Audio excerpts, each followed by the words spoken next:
नमस्कार दोस्तों, आज आपके सामने हाजिर हुए हैं हम फिर एक नए कॉन्सेप्ट और एक नए जुगाड़ के साथ। जो आज हमारा कॉन्सेप्ट है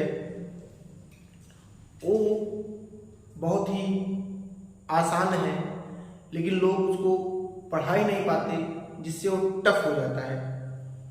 तो सबसे पहले हम अपने कॉन्सेप्ट को जानेंगे, क्या है कॉन्सेप्ट, फिर उस पर सवाल कैसे बनता है उसको सीखेंगे, और उसके आगे क्या क्या यूजेस हो सकते हैं उसको भी हम सीखने का प्रयास करेंगे।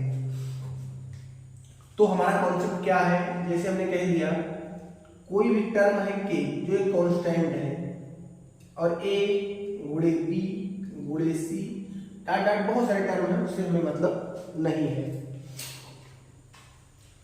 तो कॉन्सेप्ट हमारा ये है कि अगर हम ए को बढ़ाएंगे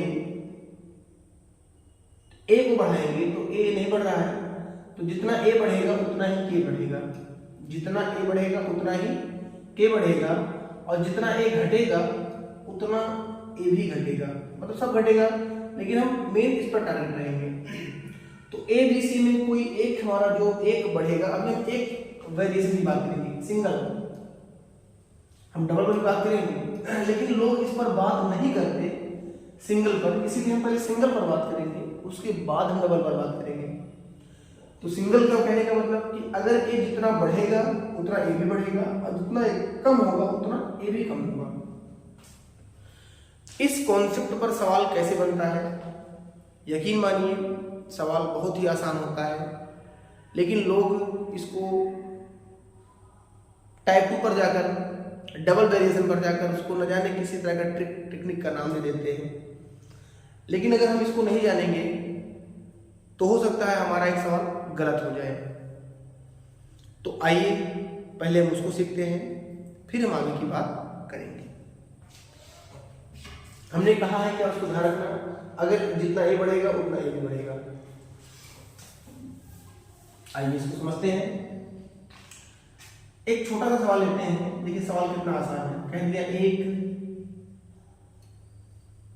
आयत की लंबाई को 10% बढ़ाया जाए तथा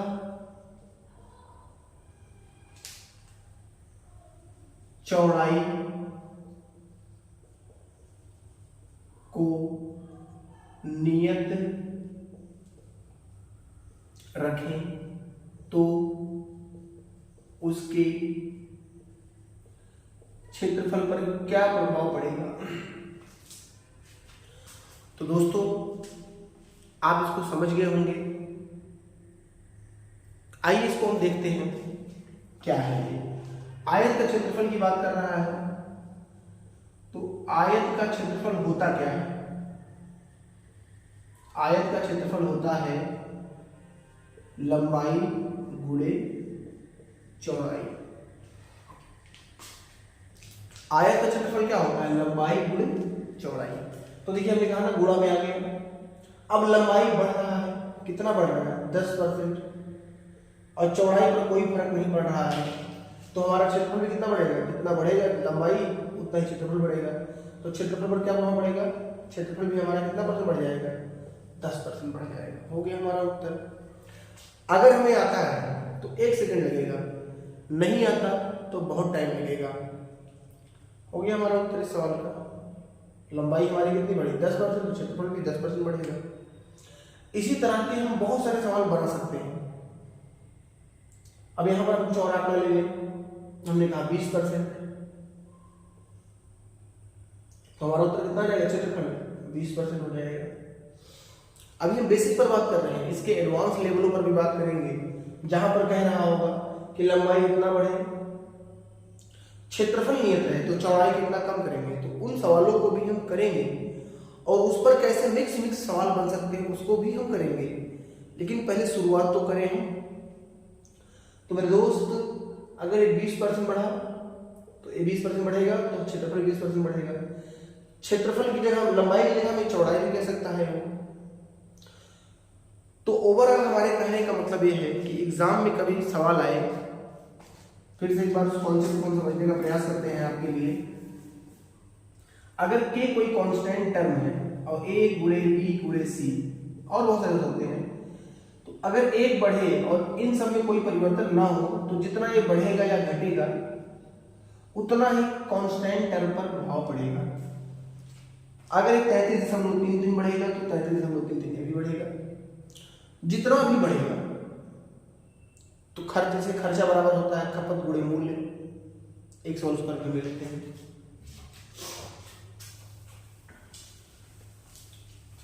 देखिए आपका कॉन्सेप्ट क्या होता है, खर्चा बराबर खपत गुणे मूल्य।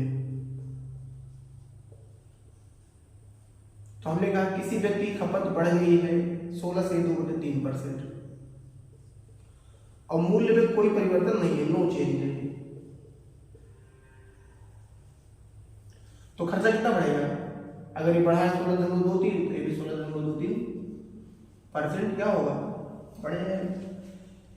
कारण क्या है कि ए जितना बढ़ेगा उतना ए बढ़ेगा, अगर ये सेम रहेगा तब।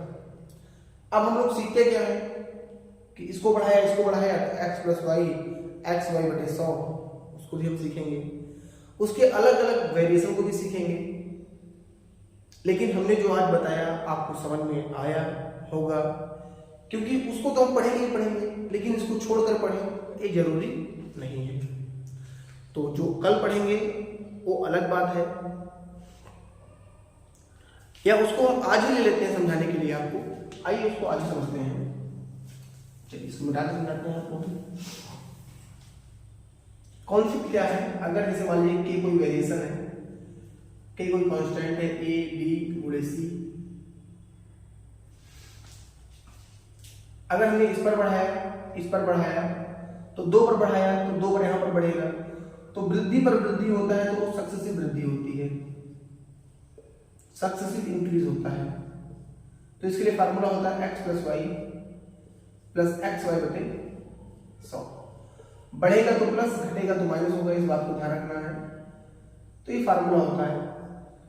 तो हम सीखेंगे फार्मूला कहाँ लगता है और फ्रैक्शन से कैसे लगता है, फार्मूला कहाँ लगेगा, फ्रैक्शन कहाँ लगेगा, फार्मूला से जल्दी कैसे होगा, फ्रैक्शन से जल्दी कैसे होगा, 2 है तो कैसे करें, 3 है तो कैसे करें, 2D 3D के सवाल आते हैं तो वहां पर कैसे करें, इन सबको हम बारी बारी से चर्चा में लेंगे। आप बस हमारे साथ बने रहिए। बहुत बड़ी वीडियो नहीं बना रहे हैं हम, छोटी छोटी वीडियो हैं, आप इसको देखिए, पसंद आए तो लाइक शेयर करिए, अपने दोस्तों तक पहुंचाइए, तो देखिए क्या मजा आता है। अगर आप परसेंटेज हमारे साथ पूरा एक बार पढ़ लेंगे तो आपको बहुत मजा आएगा, आपका कोई डाउट बचेगा ही नहीं, सारा क्लियर हो जाएगा। धन्यवाद।